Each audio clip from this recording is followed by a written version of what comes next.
Hulog ang loob sa iyo ng taong mahal mo. Gawin niyo po ito ng Tuesday or Friday at ito ay makakatulong upang sa ganon, yung minamahal niyo ay talagang lubos kang mamahalin. Kahit sino man ng taong kanya makasalamuha ay hindi po siya maaakit po dito, hindi siya matutukso. Kailangan lamang po nating isulat ang tunay na pangalan po niya dito sa ating pong pulso at ang bawat kutob at dama po natin ay kanya ring mararamdaman. Kung sobra natin siyang mahal, kung ano man ang pagmamahal mo sa kanya, ay ganun din ang mararamdaman niya o higit pa ang mararamdaman niya sa inyo.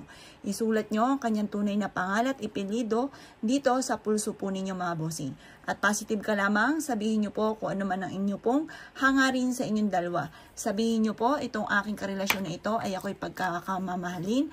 Hindi na siya titingin sa iba kahit saan siya magtungo. Ako lamang at bukod tanging ako lamang ang kanyang mamahalin.